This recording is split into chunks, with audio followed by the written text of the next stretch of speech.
राजस्थान की राजनीति में एक नई हलचल शुरू हो चुकी है, जहां एक तरफ कांग्रेस और भाजपा के बीच सत्ता की पारंपरिक लड़ाई चल रही है, तो वहीं अब राजनीति में एक नया नाम तेजी से उभर रहा है और वो है निर्मल चौधरी का।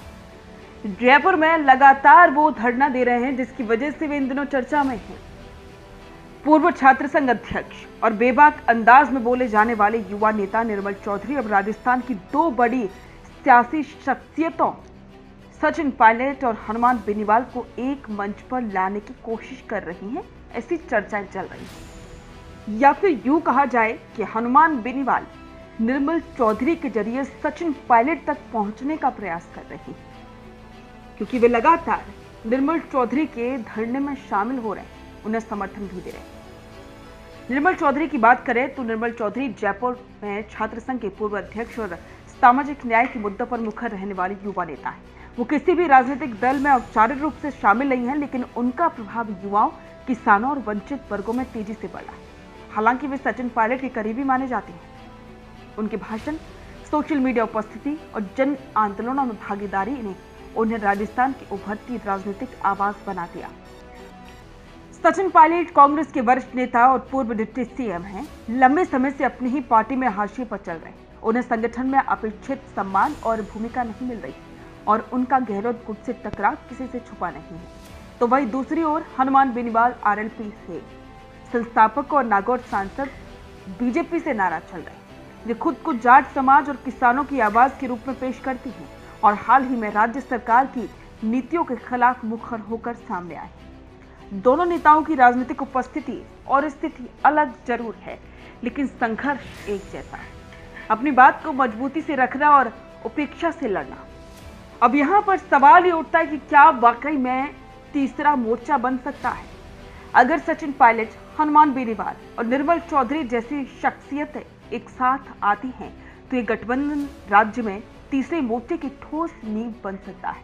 ये मोर्चा कांग्रेस की आंतरिक कलह से असंतुष्ट कार्यकर्ताओं और भाजपा की नीति से नाराज जनता को एक मंच पर ला सकता है। इनके मुख्य मुद्दे भी हो सकते हैं, जैसे कि युवाओं को रोजगार, किसानों को एमएसपी की गारंटी, पेपर लीक जैसी घटनाओं पर सख्त कार्रवाई, क्षेत्रीय पहचान और सम्मान का संरक्षण, भ्रष्टाचार मुक्त प्रशासन। अगर सामाजिक समीकरण को देखा जाए तो पायलट, जो कि गुर्जर समाज, शहरी युवा वोट बैंक उनके साथ है। बेनीवाल की बात करें तो जाट समाज, किसान वर्ग और ग्रामीण बेल्ट उनके साथ है। निर्मल चौधरी की बात करें तो छात्र, दलित, पिछड़े वर्ग, आंदोलनकारी युवाओं का समर्थन उनके साथ है। ये समीकरण भाजपा के जमीनी संगठन और कांग्रेस के पारंपरिक वोट बैंक दोनों को चुनौती दे सकता है।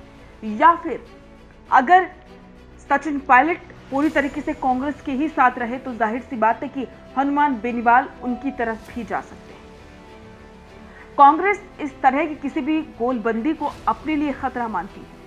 पायलट अगर कांग्रेस से बाहर जाकर ऐसे गठबंधन का हिस्सा बनते हैं, तो पार्टी को राजस्थान में बड़ा नुकसान हो सकता है।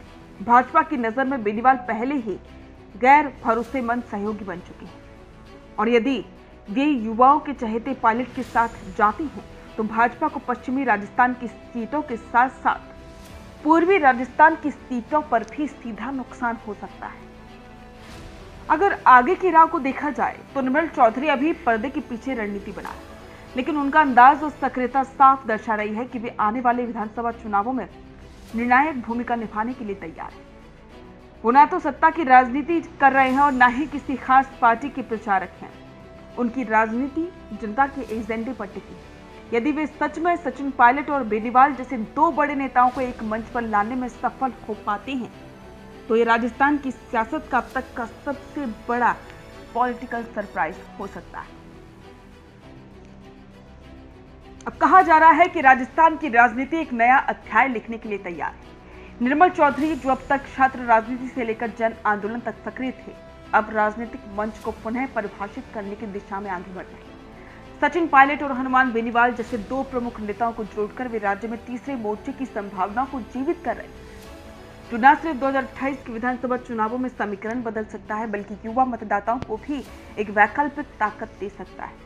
अब देखना यह है, क्या ये गठबंधन सिर्फ बातों तक सीमित रहेगा या फिर वाकई में बदलाव की इबारत लिखेगा? इस पर आपके विचार हमारे साथ कमेंट बॉक्स में साझा करें और बने रहें द फैक्ट इंडिया के साथ।